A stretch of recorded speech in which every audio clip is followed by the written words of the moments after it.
everyone. Welcome to the Make Space for More podcast, where we talk strategies for growing and scaling your business in a way that's authentic and aligned for you. I'm your host, Melissa Swink, and today we are going to continue our conversation about step number 4 of the Make Space for More framework, which is building a team, and in particularly onboarding and cross-training team members. So before I dive into this topic, I just want to ask you a question. Does the mere idea of onboarding and cross-training a new team member fill you with anxiety and overwhelm? If the answer is yes, I can tell you that you are not alone. I know that building a team was extremely overwhelming to me. And so I resisted doing it for so many years. And I can tell you that nearly 60% of our potential clients at my virtual assistant services company have indicated during initial conversations that onboarding and training holds them back from building a team. So today I want to break this down and make this more approachable and digestible so it's not something that continues to hold you back, because I can tell you that since building a team, I have been able to grow and scale my company beyond what I ever thought possible. And I am really excited about the opportunities that are available to us in the future because we have such a great team in place and we have the overall structure in place in order to continue growing and scaling the company, certainly beyond me, or even the team that we have right now in place. We are well positioned to continue to grow. So before I dive in, I just want to recap the Make Space for More framework steps that we've already taken, and then share with you my best practices for onboarding new team members. So in episode 5, we talked about redesigning your role as the CEO of your company. This included getting really clear on what are the most important things that you need to be spending your time on a daily, weekly, monthly basis. And then we also took a look at here are all the things that are on your plate right now, and what are we going to do about those things that aren't necessarily bringing in new revenue or the things that you enjoy most or that you are the most gifted and talented in doing.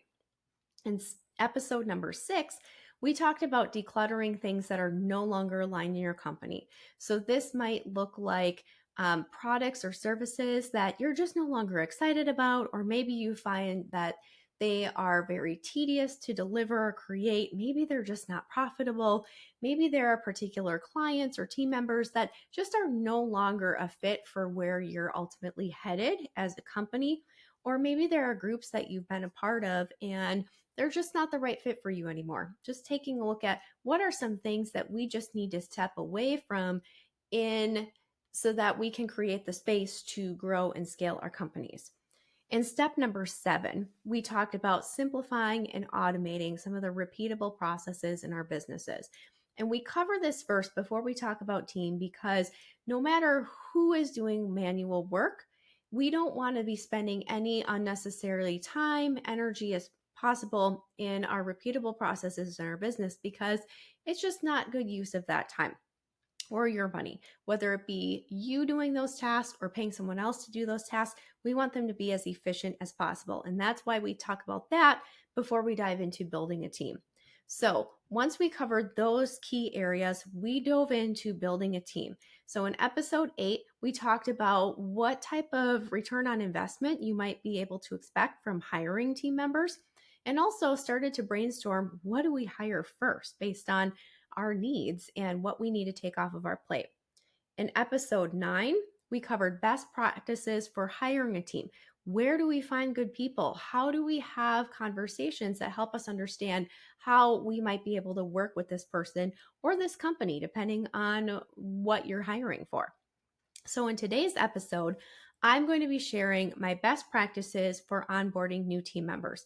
And ultimately, our goal is to give them the information and tools that they need in order to succeed in a way that is least time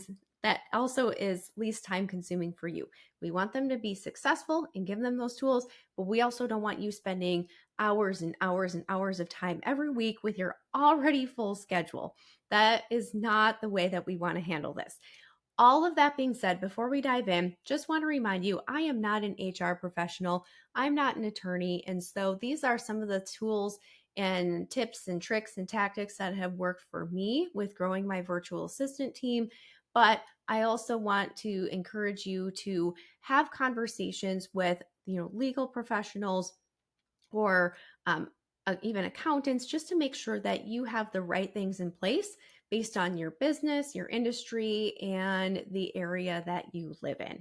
Okay, so all that being said, the first thing that I want to share with you is when offering a job or beginning to work with a new independent contractor or begin working with a new company, make sure that you have the right documentation in place. So, some examples of this documentation might be independent contractor agreements or working agreements, non-disclosure agreements, depending on your industry. If you're working on some highly sensitive data and information, an NDA might be really, really important. Maybe if you're hiring employees and that's the way that you're growing your company, having a handbook with maybe an employment agreement or contract in place, making sure that you have the proper tax forms. So if this is an employee, what types of tax forms do you need in order to properly set up payroll for that person? Or if they're an independent contractor, what is their tax ID so that you're able to send out 1099s each year? Making sure that you have all that paperwork in place. And again, I am not an expert in this area. I know what I personally collect and require from my team members. However, this might vary for you based on, again, the type of business you have, your industry, and certainly where you live. There may be specific things to follow. I would clearly indicate ultimately, the goal here is to clearly indicate the terms and expectations of your work together. So for me and my team, some of the things that we outline are expectations of, responsiveness to emails, whether they be internal or external that come in. We just really detail in our working agreement some of those expectations so that there's clarity on both sides. That's what we're looking for here. We just want to make sure that everybody has an understanding of the rules of engagement, if you will. So, the second thing that I do when onboarding team members is I make sure that I have the right tools in place in order to work with this person. Now, I'm also going to share with you that I am focusing this conversation on hiring and onboarding individuals. This may be different if you're onboarding a company. So, for example, I actually most recently hired a company to help me launch this podcast. Shout out to the team at Amplify You. You guys have done an amazing job. I highly recommend them. But in this case, I hired a company. So they had their own working agreement, they had their own contract, they had their own pricing agreement, and all of that. And I hired them. So we used ultimately their paperwork. I am sharing with you some of the things that I do when I am hiring team members to work with my team on a regular, ongoing basis. So I just wanted to preface that. But I think contracts are very important no matter what type of work you're hiring for and, kind of who's initiating or who is going to be managing these tasks and projects that are ultimately being done. So, with that being said, when I prepare to bring on new team members, I also make sure that I have the proper shared drives and files in place. So, our team uses Google Workspace, which includes our email, our calendars, and also our team shared drives. So, that's where client files are located. That is where some internal company files are saved and located as well. I want to make sure that I am setting up access to everything that they need, but not necessarily things that they don't need, if that makes sense. So just wanted to share that with you. Going along with that, access and permissions, especially when we're looking at software. So, for example, we use a project management tool called Asana. Many of you may be familiar with it. It's very popular. It's like Monday.com is another one. But for example, I need to make sure that I create logins for my team members who need it in the various systems that we use. And I'll cover some more tools that we use to manage a virtual team later on in this episode. But I'm making sure that they have access and I'm setting up users. I'm adding them as users. I'm creating the right access that they're going to need in order to do the tasks and projects that I need them to do, making sure that they have the appropriate permissions. Also, when I am onboarding a team member, I outline our preferred methods and timelines for communication. Again, this is important, especially if somebody is remote. What is the expectation in terms of response time? What is the expectation for communicating between calls or meetings? Are you using Slack? Are you primarily using email? Are you using maybe Microsoft Teams? What are those methods of communication that is easiest for you and your team? One example that we use on the team is Voxer. It's a voice messaging app if you're not familiar with it. And sometimes that just saves a lot on emailing back and forth. I can send my team a quick voice memo and say, hey guys, I just sent you an email about this, wanted to give you some background information, that sort of thing. It saves a lot of time and cuts down on meetings, just to give you an example. So making sure that we're clear on what are expectations and methods of communication. Also, some of the things that I am doing to prepare bringing on a new team member is sharing logins in a secure way. So maybe there are things that they're going to need access to that for some reason or whatever reason, it just doesn't make sense for me to either create a login for them on their own. Maybe it's something that they are needing access to because it's work that we're doing for a client, for example. We use a system called LastPass. There's also other software. There's also other login credential storage systems out there, like 1Password is another one.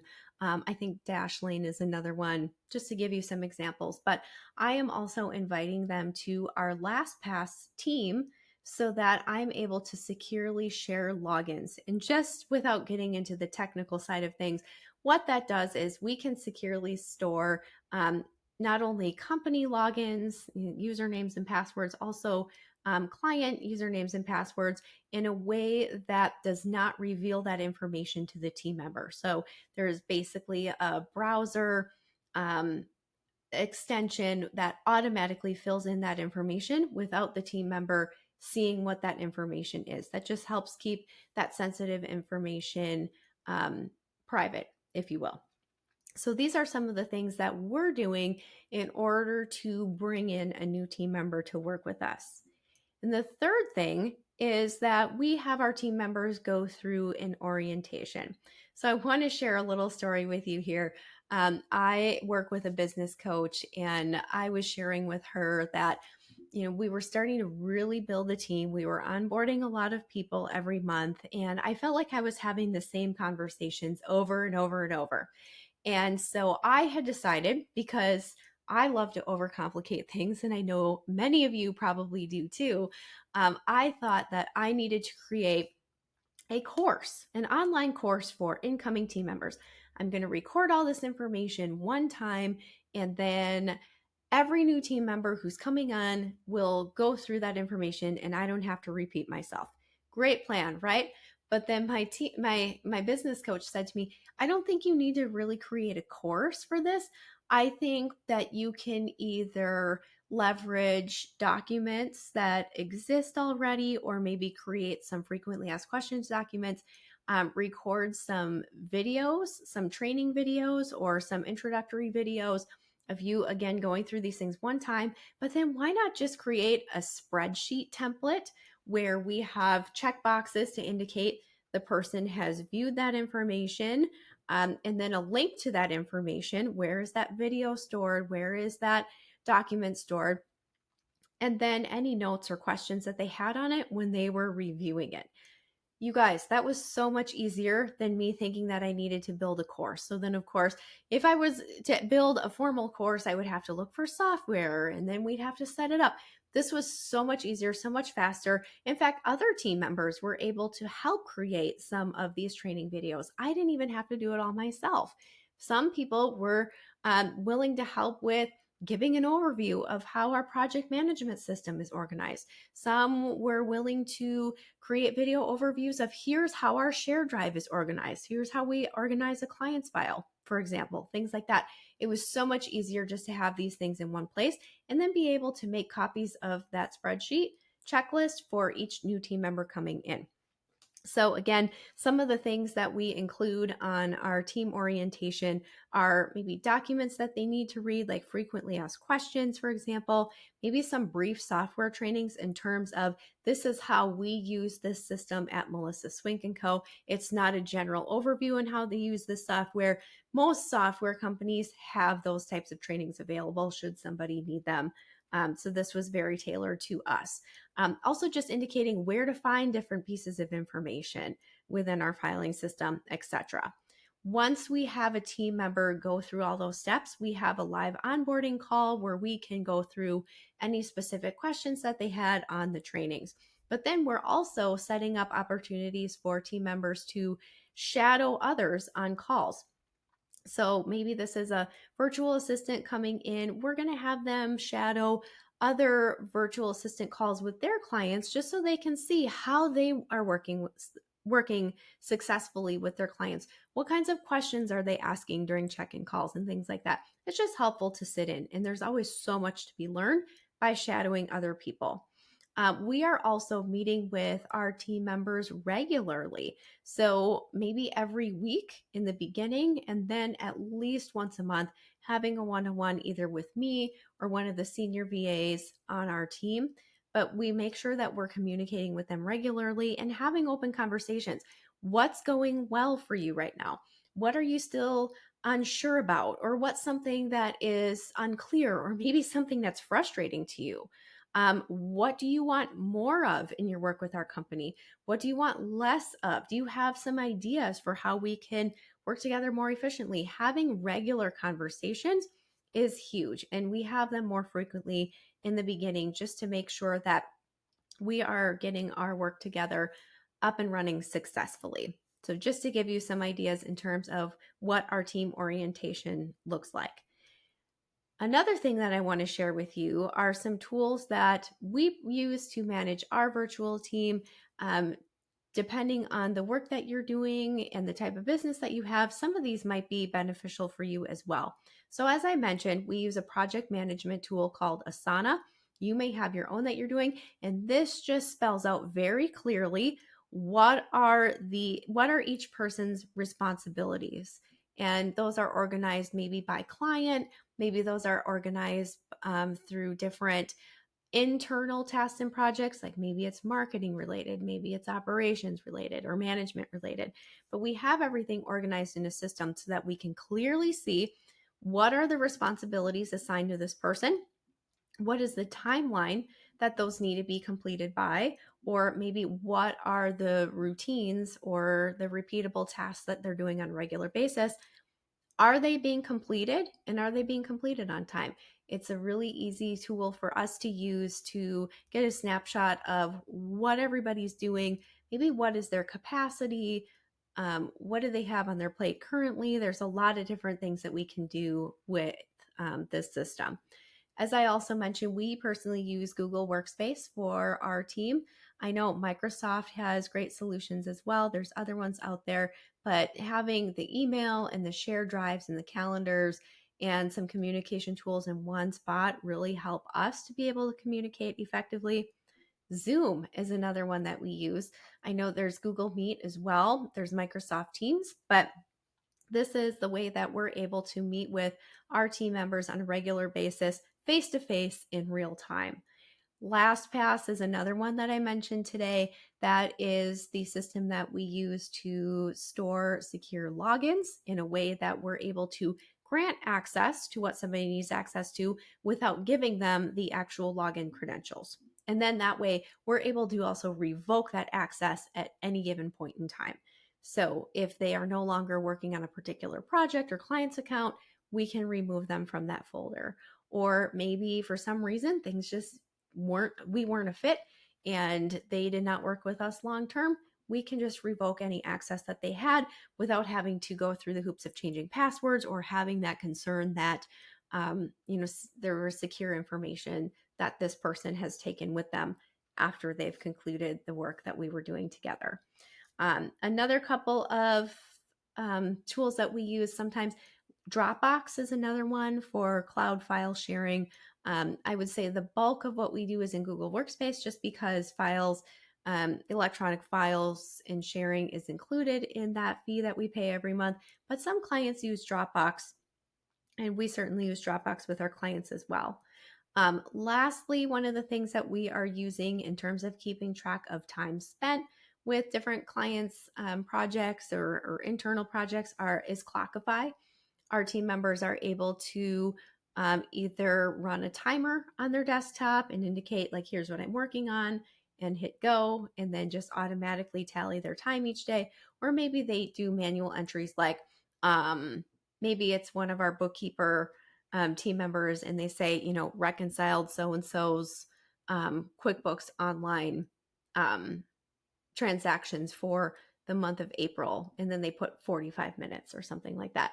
That just kind of helps us get a sense of how much time things are taking. Do we need to allow for more time? Are we becoming more efficient where things are taking less time? It just gives us a good sense of where things are at in terms of usage and time budgets and things like that. This is not something that I micromanage.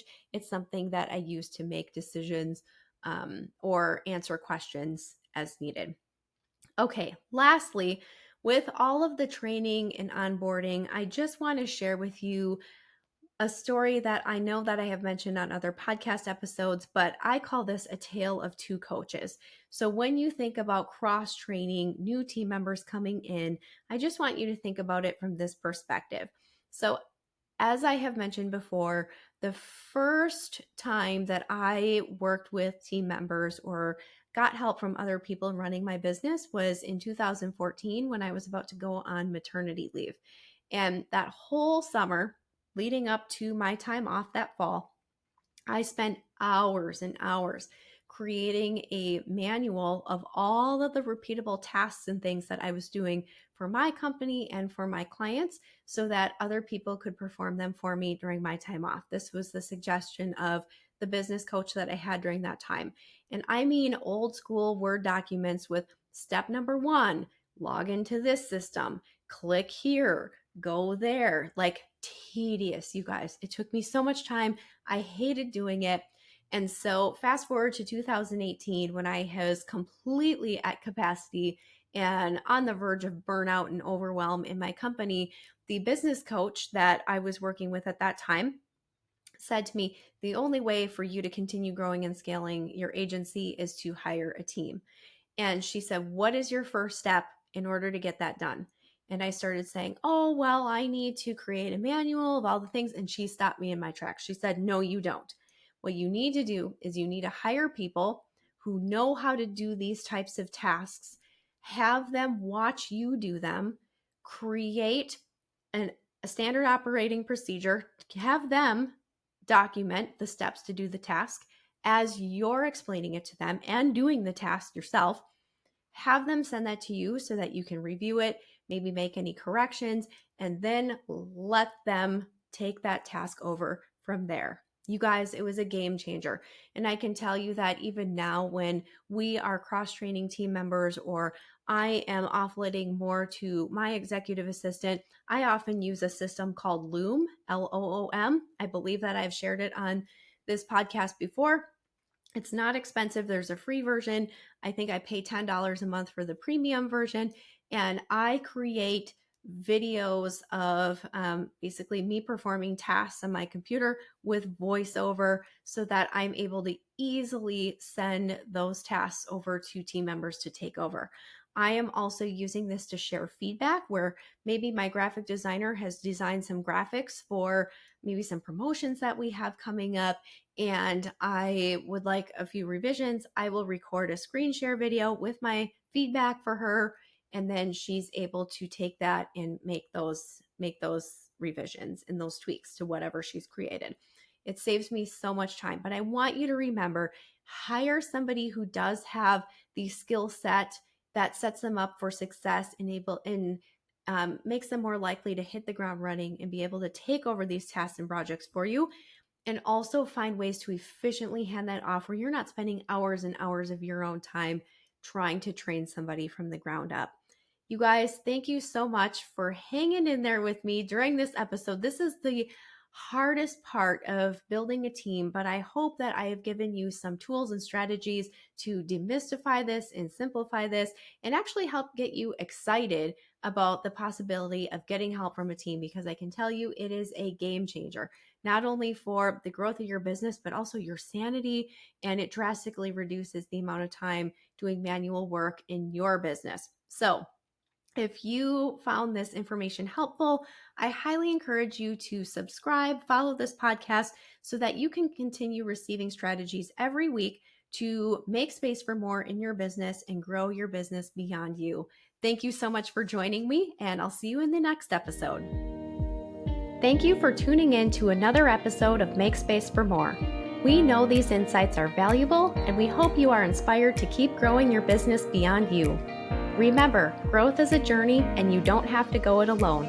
Until next time, keep automating, delegating, and elevating your business. This is Melissa Swink, and I'll see you on the next episode of Make Space for More.